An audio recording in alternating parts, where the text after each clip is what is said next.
Hi, everyone. Welcome to this Get Together session brought to you by getAbstract. I'm Kristen Miller-Doberman, and I'm your host for today's session.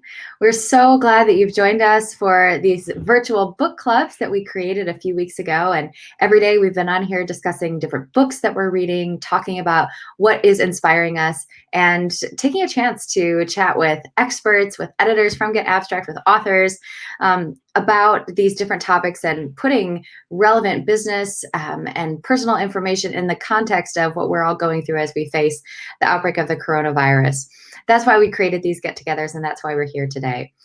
I'm really excited to welcome Gabby Deponte. She's the managing editor for economics and finance at getAbstract on the show today to discuss Thomas Piketty's newest book, Capital and Ideology. So let's dive in. Welcome, Gabby, to the show. Thanks, Kristen. Yeah, it's great to have you with us again. We had the joy of discussing an abstract with you a few weeks ago, but for those who maybe didn't catch that episode, which you should definitely go back and do, why don't you tell us where you're signing in from and what life looks like for you in your corner of the world? Well, Kristen, I'm in Naples, Florida, which is on the west corner of Florida. And of course, as you probably can tell from back of me, the weather is quite sunny and warm. But of course, we're observing all the guidelines, trying to stay at home as much as we can. And everyone is good here. That's the important thing. We're all healthy. We have what we need. And I'm fortunate enough that I do get to work at home all the time. So it's not been too different from me, except for the extracurricular stuff that you can't do as much as you used to. But I enjoy working from home, so for me, it hasn't been too much of a burden. Absolutely. Well, that's great to hear. You are the economics expert on the team, and so I really can't wait to get your insights on Piketty's new book. But for those who might not be familiar with his work, he really exploded onto the scene in the mid-2010s with his first book, Capital in the 21st Century. He kind of became a rock star of the left, or at least that's what he was called, even if he might shun that term. But for those who don't know, why don't you tell us a little bit about this French economist and a rundown of his first work, The Basic Principles? Yeah, I think he did become sort of a rock star, if you will. And I think he did it quite simply because he took a topic, the basic topic of economics, if you will, and made it accessible to a general audience. Economics is not known as the dismal science for nothing.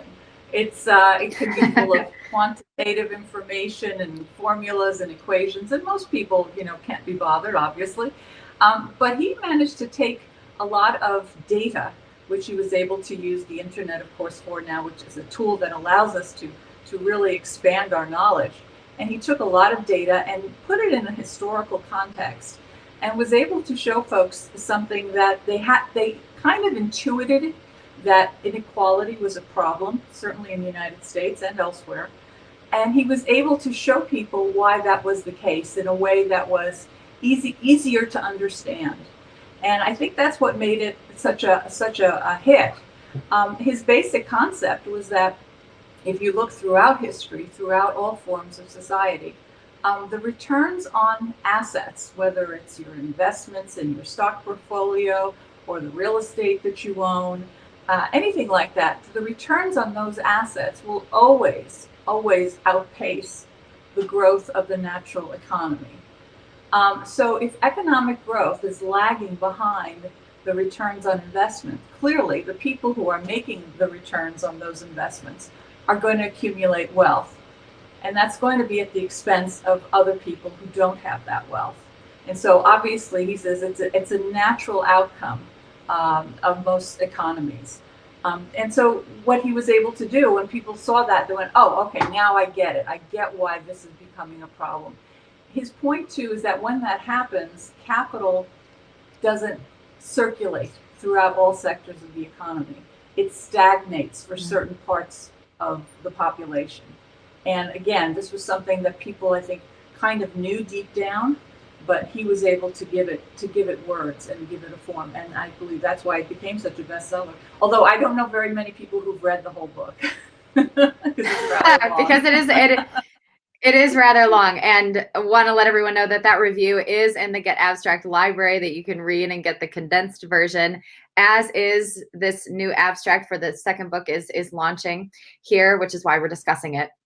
So with the new book, Capital and Ideology, the theme of inequality, again, is front and center, but this time through the lens of ideology, which he stayed away from politics more so in the first book, even though his findings had political implications.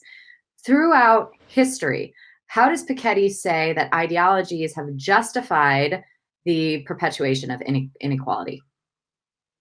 Well, he uses the concept of ideology, which I think most people understand in an abstract kind of way.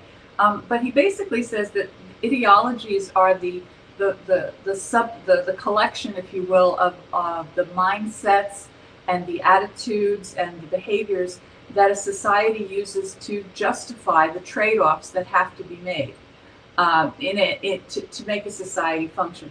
For instance, one good example that he uses is the era of feudalism. So at one time, feudal lords would basically provide people with military protection, and they would do that in exchange for the work of the peasants. Similarly, the church, which was basically supported by tithes and money from the people, in exchange for that would provide what we would call the social safety net today, charity and such. So those two actors, if you will, the feudal lords and the church, created a pact, an agreement with people. They would provide something in exchange for people's work, and that worked for that society. People accepted it.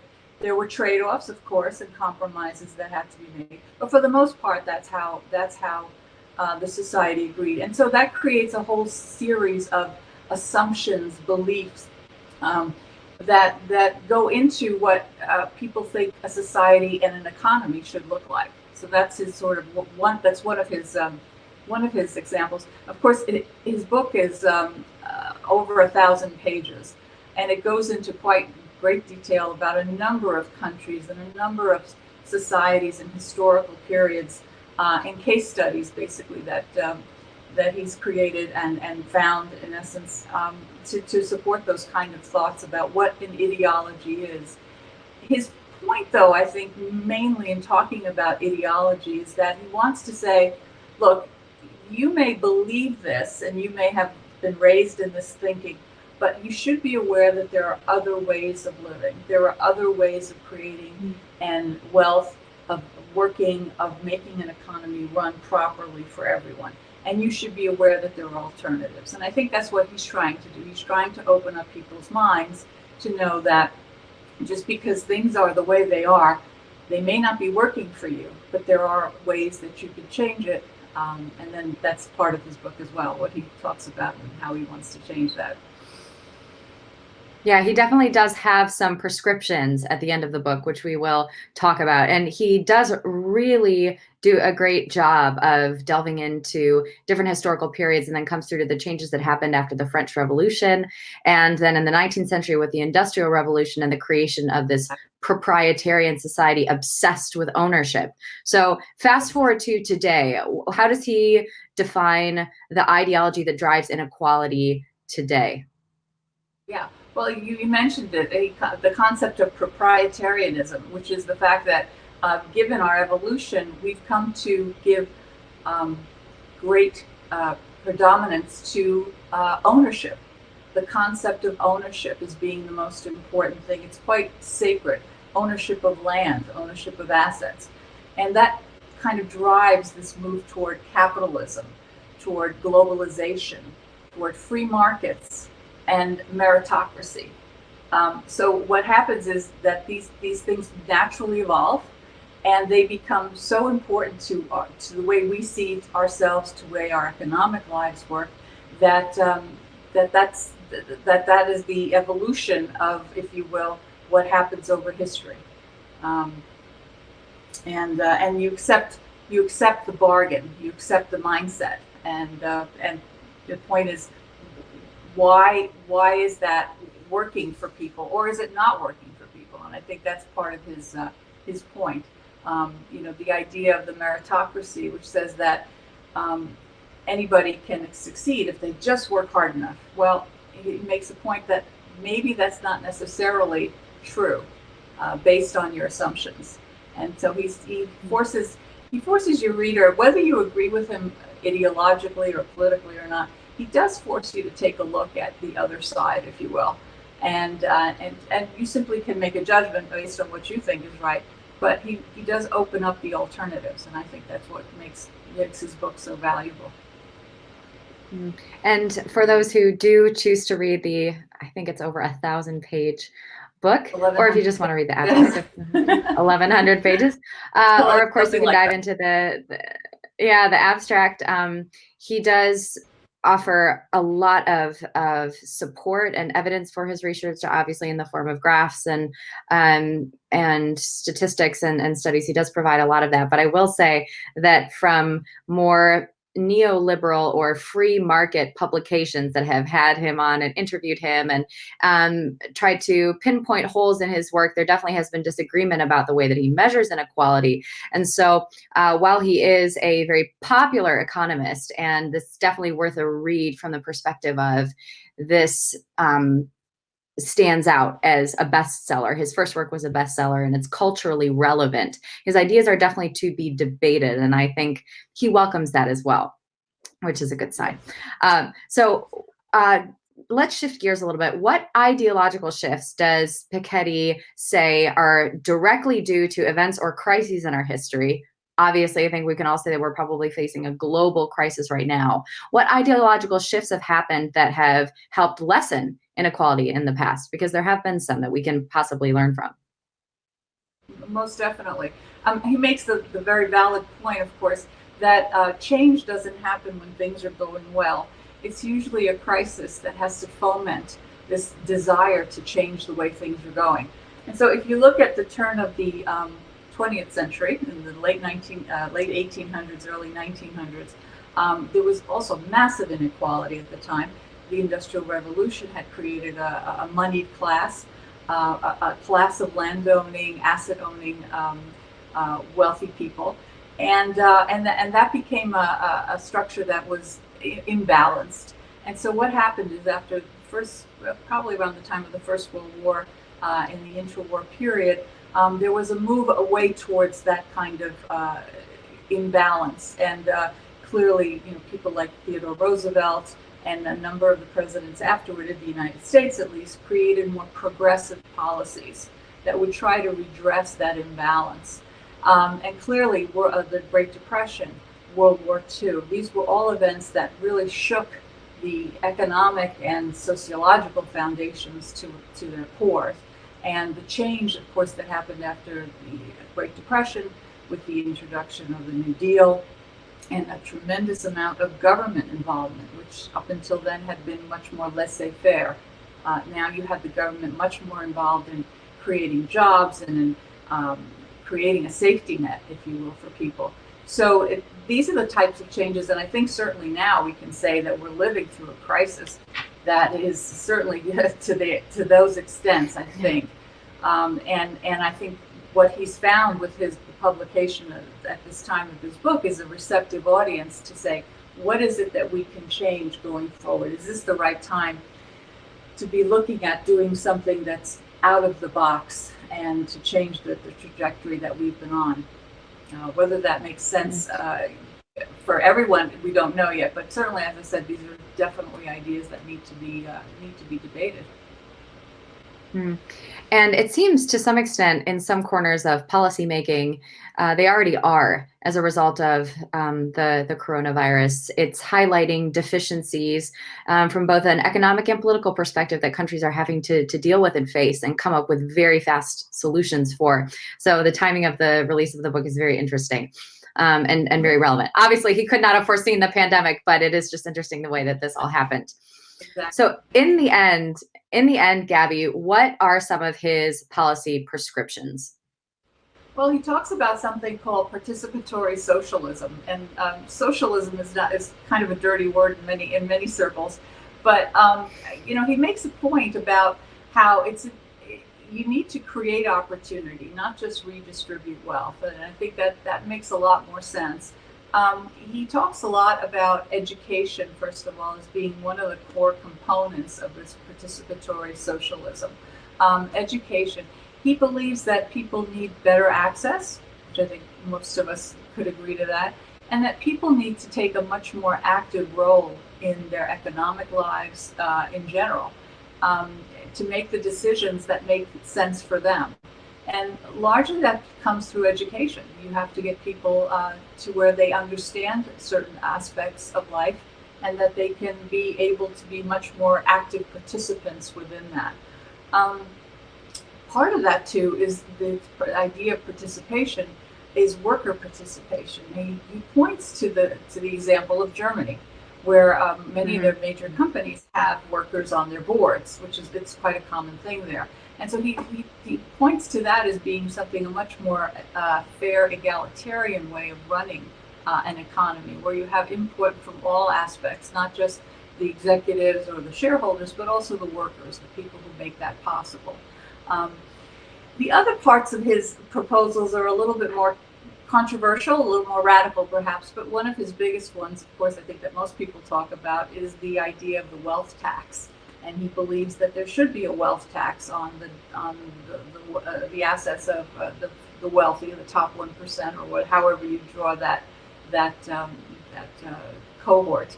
But he says basically what you're doing is you're not so much redistributing wealth as you are creating opportunity, as you're allowing capital to circulate better among all segments of society. And so when you do that, you give people the opportunity to create. One use for that wealth tax he points to would be a capital endowment, as he calls it. And that would be a fairly sizable sum of money bestowed on people when they reach their 25th birthday. That would allow them to, in essence, start a business, buy a home, pay off their education, whatever it is that they need to do to get a start in life. Because he believes it's the opportunity that if you give people the opportunity, they will create, they will become innovative, and they will contribute to the society and to the economy as a whole. So those are kind of interesting. When you look at the statistics that something like the bottom 50% of the U.S. population owns just 2% of the nation's wealth. That's a stunning concept. And so what he's saying is, can society do better?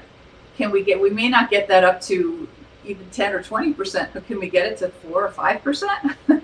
Would that not make a better? Would not that make better outcomes for everyone? And I think that's kind of one of the things that stood out for me. Is this it's not great now, can we make it better? Yeah, fascinating. Last question I have for you, Gabby, is when works like these come out, especially if they are a follow-up to a previous bestseller, something that really came out and made an impact, is Piketty branded too much as an ideologue now for people to read his book and consider his ideas with an open mind? Because he definitely now has a base. His ideas have been talked about in the U.S. presidential campaign as well as in other places throughout Europe. But you see polarization affecting politics not only in the United States, but all over the globe now. Is he too polarizing a figure now for some of these ideas to take traction? Or do you think that this will become a part of the business and policy fluency over the next couple of years? It's hard to say, because it's hard to say what direction we're going on. You talk about polarization.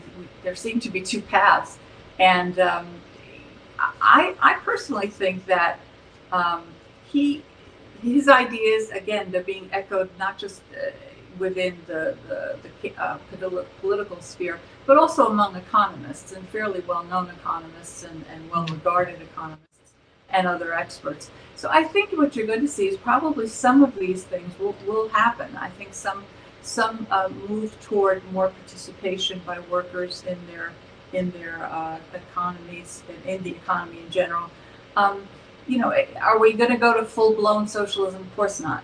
Again, because it depends on how you define it. But I think there's a certain wave that's building, and particularly among younger people who obviously see their prospects as being less than they might have been for the previous generation. And I think that change is going to come. It won't be easy. It will be hard fought. But I think the impetus is there now, and I think Piketty is one of many who are taking advantage of that need for change to sort of build up that momentum, if you will. And I don't know if I call him an ideologue. I think he's one of many voices that are calling for change. And again, you can debate the merits of any particular idea or plan or policy, but clearly the impetus for change is there. And I wouldn't be surprised that if we see that. Absolutely. Well, Gabby, thank you so much for chewing over this with us. It's a big work, a lot more interesting stuff in the book, but thank you so much for helping bring out some of the most interesting elements and for joining us today. Thank you so much, Kirsten. I really enjoyed it. Yeah, and thank all of you again so much for watching and for being here with us. Of course, read the book, read the abstract. It's in the getAbstract library now. That's, again, Thomas Piketty's Capital and Ideology. And of course, we just want to let you know that the getAbstract library is free until May 18th. The date is approaching. So if you have not taken advantage of that yet, please go on to getAbstract.com and sign up for a free account and just soak up as much of these resources as you can before that date. We want to share them with you. And also, if you heard something in this conversation that was interesting that you'd like to pass along to a friend or a colleague, you can find all of our videos on the getAbstract Facebook page, on our Vimeo page, and on our YouTube channel. So please go ahead and share, and you can find all of our previous get-together sessions there as well. Wherever you are in the world, we're wishing you a wonderful rest of your day, and we'll see you back here tomorrow. Have a good one. Ciao. Extraordinary challenges require extraordinary responses from thought leaders, company executives, and employees. As the coronavirus pandemic unfolds and businesses scramble to adapt to escalating containment efforts, getAbstract is here to help organizations navigate this crisis wisely and professionally. For over 20 years, we've been committed to providing relevant knowledge from reliable sources to help people make better decisions in their personal and professional lives. In line with our mission to empower decision makers with relevant knowledge from trusted sources, we are proud to offer businesses free access to our full library until May 18. Embark on a no-strings-attached knowledge journey with getAbstract. Sign up today.